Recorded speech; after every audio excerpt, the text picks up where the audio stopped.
Hello అండి. అందరికీ నమస్కారం. Welcome to my channel.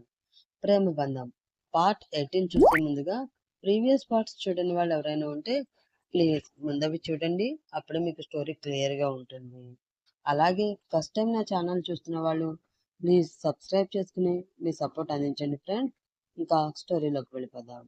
Shravani నా కూతురు కాదు అన్న జగన్నాథంతో ఆమె పెళ్లి చేసి పంపిద్దామంటుంది నర్మద. తర్వాత ఏం జరిగిందో చూద్దాం. తెంచుకుంటే తెగిపోయేది కాదండి మీ బంధం. అయినా దాన్ని దూరం పెట్టండి. నేను కాదు అనను. కానీ దాన్ని పెళ్లి చేసి దాన్ని పంపించండి. ఆ తర్వాత మీరు ఏం చేసినా పర్వాలేదు. నందిని అక్కకి ఇచ్చిన మాటని నన్ను నిలబెట్టుకోనివ్వండి అని దీనంగా అతన్ని బతిమలాడింది నర్మద. నందిని పేరు తీయడంతో జగన్నాథం కూడా ఇంకేమీ మాట్లాడకుండా త్వరగా కానిచ్చి వాడిని ఇక్కడి నుంచి పంపించు. దాని మొహం చూడాలన్నా నాకు కంపరం కింద ఉంది అని మొహం చిరాగ్గా పెట్టుకుని అన్నాడు జగన్నాథం. ఆ మాటతో కన్నీళ్లు తుడుచుకుని విశాల్ వెళ్ళి కూర్చో అని నవ్వుతూ అంది నర్మద. ఏంటండి కూర్చునేది? నేను దాన్ని ప్రేమించలేదు బాబోయ్ అంటే వెళ్ళి కూర్చో అంటారేంటి? అసలు మీకు బ్రెయిన్ ఏమైనా పనిచేస్తుందా? అని చిరాకు పడ్డాడు విశాల్. అప్పటిదాకా గొడవ చూస్తూ ఉన్న ఒక అతను విశాల్ ముందు నువ్వు ఇటురా అని విశాల్ చేయి పట్టుకుని ఒక రూమ్ లోకి తీసుకువెళ్తాడు. గదిలోకి వెళ్ళాక ఏంటి అంకుల్ అసలు ఇక్కడ ఏం జరుగుతుందో నాకేం అర్థం కావట్లేదు అని అసహనంగా అన్నాడు విశాల్. అదే విశాల్ నేను అడిగేది. ఏంటి నువ్వు చేసేది? ఇక్కడి వరకు ఎందుకు తెచ్చుకున్నావు అసలు? అని కోపంగా అడిగాడు అతను. నేను తెచ్చుకోవడం ఏంటి అంకుల్? నిజంగా తనకి నాకు ఏ సంబంధం లేదు.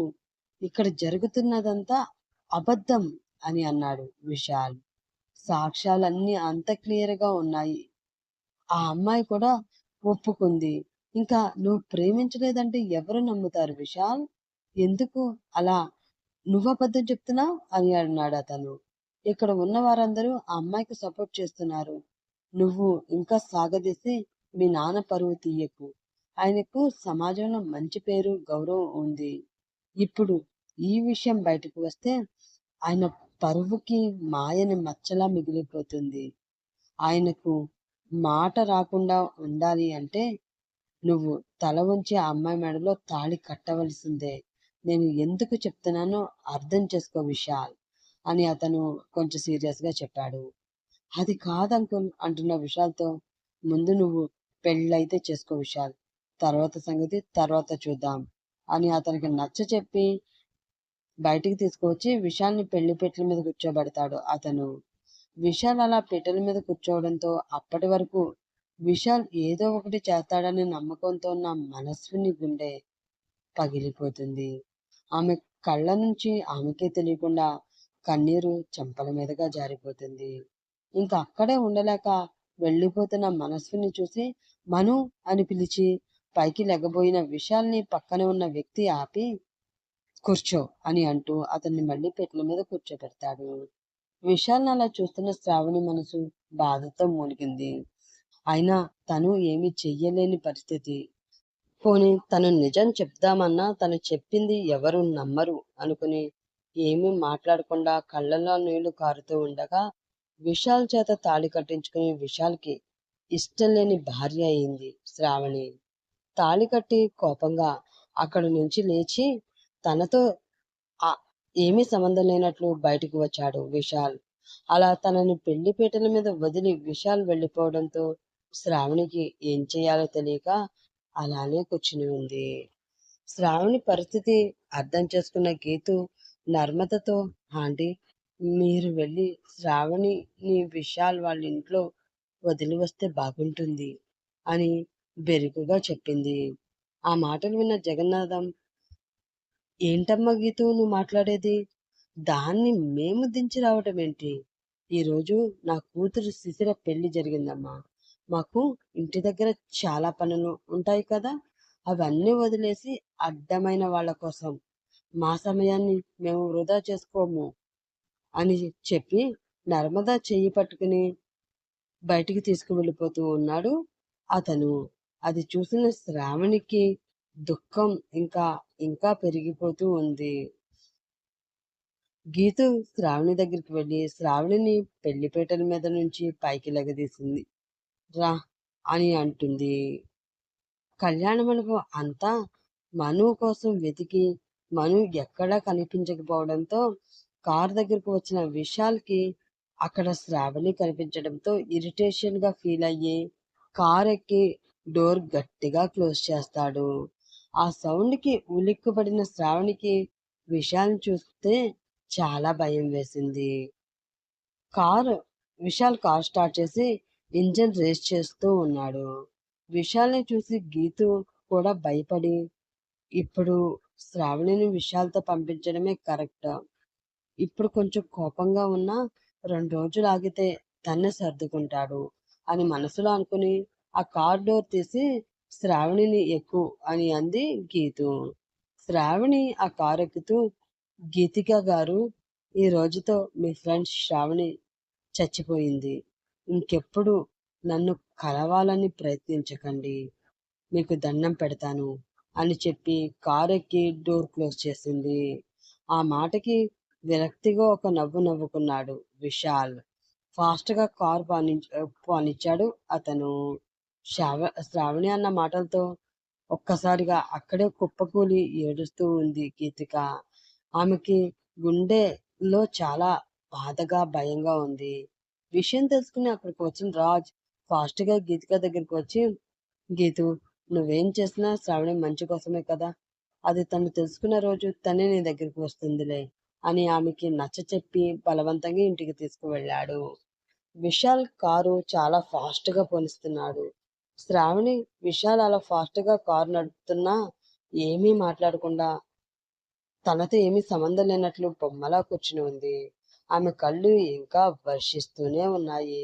అది చూసిన విశాల్కి మరింత కోపం పెరిగిపోయింది.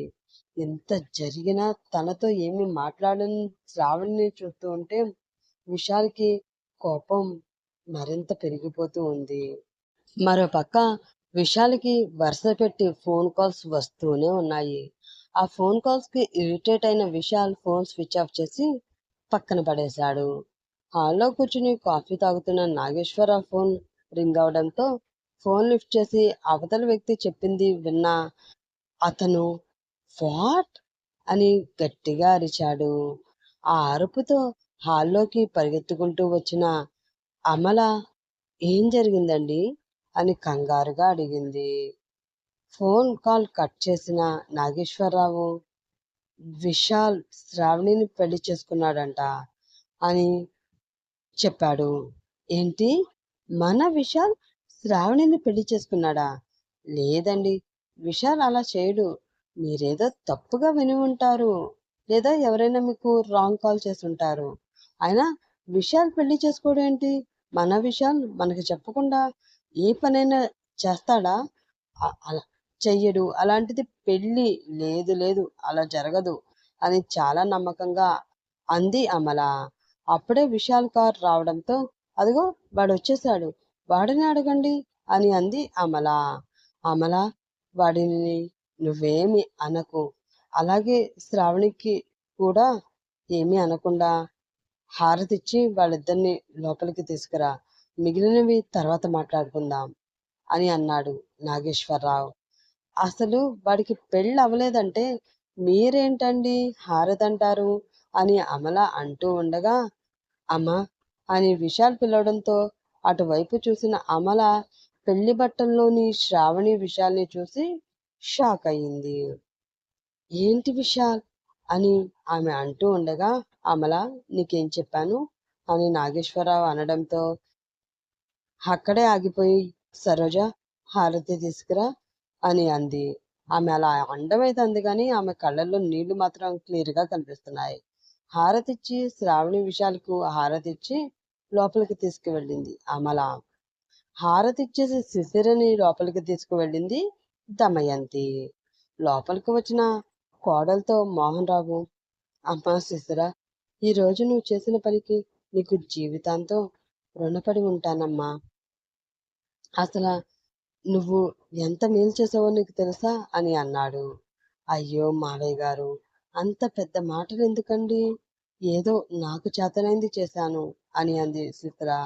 నువ్వు చేసింది అంత పెద్ద పని తల్లి.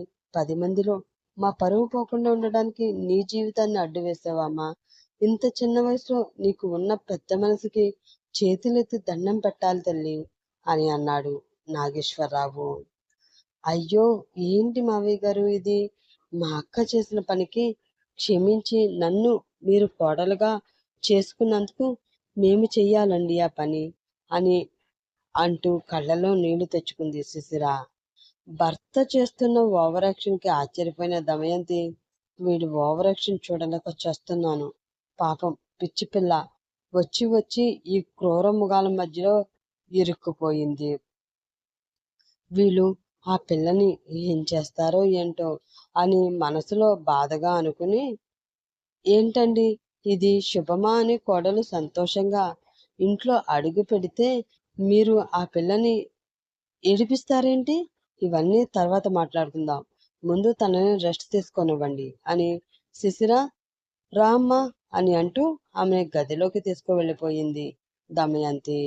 శిశిర వెళ్ళగానే అమ్మా అమ్మ నా డాడీయో ఏం యాక్టింగు ఏం యాక్టింగ్ చేశావు సూపర్ అసలు నిన్ను కొట్టేవాళ్ళే లేరు ఈ విషయంలో అని అన్నాడు అమర్.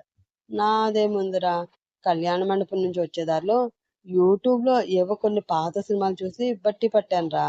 ఇంకా 2 డైలాగ్స్ బాకీ ఉన్నాయి. ఈలోపు మీ అమ్మ కంగారు పడి ఆ పిల్లని తీసుకుపోయింది అని అన్నాడు మోహన్ రావు.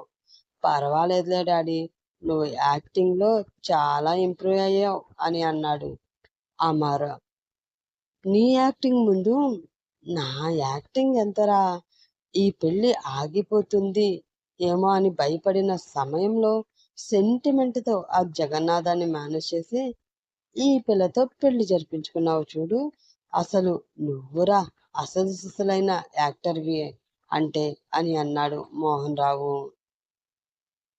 ఎంతైనా మీ పెంపకంలో పెరిగాను కదా డాడీ. మీ పోలికలో అంతో ఎంతో వచ్చాయిలే. అయినా అలా కాకుండా మీలా ముందు వెనక ఆలోచించకుండా వాళ్ళ మీద కేకలు వేసి ఉంటే మన ఇద్దరికి ఆస్తి కాకుండా చెప్ప చేతికి వచ్చేది అన్నాడు అమర్. ఇక్కడ వరకు అంతా బాగానే జరిగింది అమర్. కానీ ఆ జగన్నాథానికి పెద్ద కూతురు అంటే ప్రాణమట. కాబట్టి దాని కాదు అని ఆస్తి మొత్తం నీ పెళ్ళం మీద పేరు మీద రాస్తాడా అని డౌట్గా అడిగాడు మోహన్ రావు. మోహన్ రావు అనుమానానికి అమర్ ఏం సమాధానం చెప్తాడు? విశాల్ శ్రావణిల పెళ్లిని అమలా నాగేశ్వరరావు ఒప్పుకుంటారా? విశాల్ శ్రావణిని భార్యగా అంగీకరిస్తాడా? తెలుసుకోవాలంటే వెయిట్ చేస్తూ ఉండండి. ముందు ముందు ఎపిసోడ్స్ ఇంకా మరింత ఇంట్రెస్ట్ గా ఉంటాయి ఫ్రెండ్స్. అస్సలు మిస్ అవ్వద్దు. రేపటి ఎపిసోడ్ లో మళ్ళీ కలుసుకుందాం. బాయ్.